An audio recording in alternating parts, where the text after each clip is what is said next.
अस्सलाम वालेकुम दोस्तों, बात करेंगे पाकिस्तान क्रिकेट टीम की जो 3 टेस्ट मैचों की सीरीज के लिए कल ऑस्ट्रेलिया रवाना होगी और पाकिस्तान ऑस्ट्रेलिया के दरमियान 3 टेस्ट मैचों की सीरीज खेली जाएगी।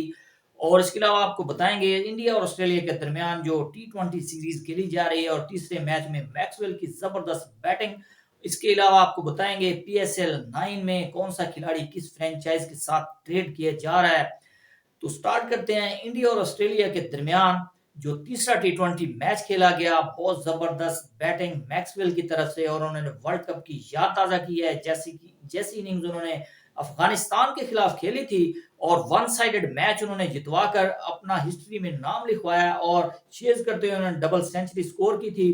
इसी किस्म की इनिंग्स उन्होंने कल के मैच में खेली है और मैक्सवेल ने बहुत जबरदस्त बैटिंग की और 104 रन की उन्होंने पारी खेली और क्या जबरदस्त बल्लेबाजी की। उन्होंने चौके और छक्के लगाए हैं।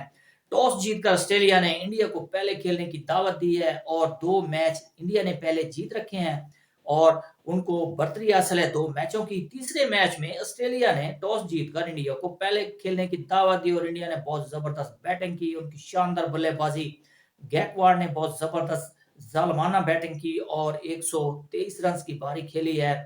उन्होंने 57 बॉलों पर और 39 स्कोर किए हैं। सूर्य कुमार यादव ने और तिलक वर्मा ने 31 स्कोर किए और बहुत जबरदस्त बैटिंग करते हुए उन्होंने चौके और छक्के लगाए और आउट क्लास कर दिया ऑस्ट्रेलियन बॉलिंग को और 222 रन का बड़ा टारगेट दिया उन्होंने ऑस्ट्रेलिया को। ऑस्ट्रेलिया जब चेज करने के लिए आया है तो उनके स्टार्ट के जो बैट्समैन है और टॉप ऑर्डर बैट्समैन वो बिल्कुल फ्लॉप रहे और जल्दी आउट हो गए, उनकी विकेटें गिर गई। फिर मैक्सवेल आए हैं, उन्होंने क्या हीरोइक इनिंग्स खेली है। 48 बॉलों पर उन्होंने 104 रन की पारी खेली है और तीसरा टी20 ऑस्ट्रेलिया के नाम किया है और अनबिलीवेबल इनिंग्स उनकी एक दफा फिर और बहुत शानदार बल्लेबाजी करते हुए मैक्सवेल ने एक दफा फिर अपने आप को मनवाया है कि वो एक अच्छे बैटर हैं।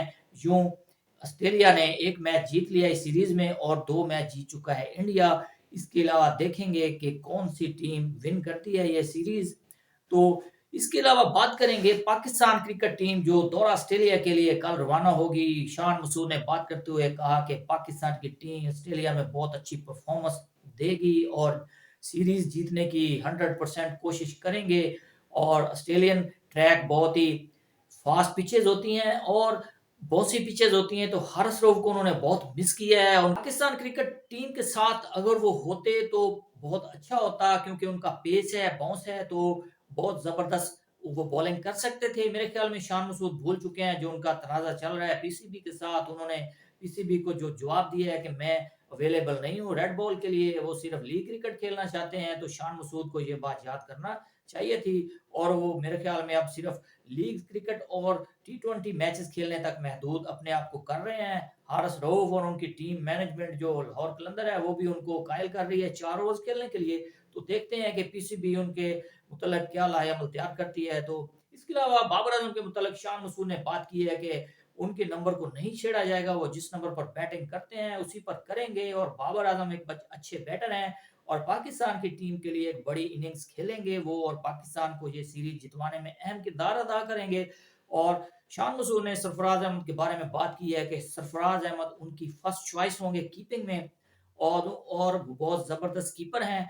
और पाकिस्तान की ओवरऑल टीम की उन्होंने बात की है कि बहुत जबरदस्त स्क्वाड जा रहा है ऑस्ट्रेलिया में खेलने के लिए। यंगस्टर है, साइम अयूब साथ हैं और नए लड़के भी जा रहे हैं। तो पाकिस्तान की टीम में खासे अच्छे बैट्समैन हैं जो अहलियत रखते हैं जीतने की और इन विकेटों पर खेलने की। तो देखते हैं कि पाकिस्तानी बैटर ऑस्ट्रेलियन विकेटों पर कैसी खेल पेश करते हैं। अगर पाकिस्तान ये सीरीज जीत जाता है 27-28 साल बाद तो ये रिकॉर्ड शान मसूद अपने नाम कर लेंगे। और शान मसूद के लिए बाबर आजम ने भी कहा था कि शान मसूद के लिए अच्छा मौका है सीरीज जीतने का और अपने आप को मनवाने का, बैटिंग में भी और कैप्टनसी से में भी।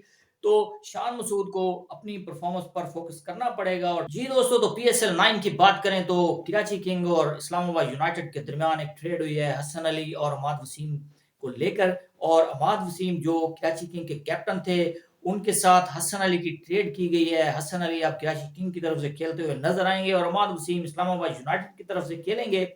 और कराची किंग को अहमद वसीम के अलावा एक और बड़ा झटका लगा है, मोहम्मद आमिर भी उन कराची किंग को छोड़कर क्वेटा ग्लेडर की तरफ से खेलेंगे और वो सरफराज अहमद के उनके अच्छे तल्लुकात हैं आपस में। तो सरफराज अहमद ने कोशिश की है कराची किंग से उनको लेकर वो क्वेटा ग्लैडिएटर में खिलाएं और वो कामयाब हुए हैं। अब वो मोहम्मद आमिर भी कराची किंग को छोड़ चुके हैं और क्वेटा ग्लैडिएटर की तरफ से आपको खेलते हुए नजर आएंगे। इसके अलावा बहुत से गैर मुल्की खिलाड़ी भी इंटरेस्टेड हैं पीएसएल 9 में खेलने के लिए और चंद दिनों में ड्राफ्ट होगा तो पता चलेगा कि कौन से खिलाड़ी आ रहे हैं। जी दोस्तों, तो अब तक के लिए इतना ही। मजीद स्पोर्ट्स अपडेट के लिए चैनल को कर दें लाइक और सब्सक्राइब। अल्लाह हाफिज।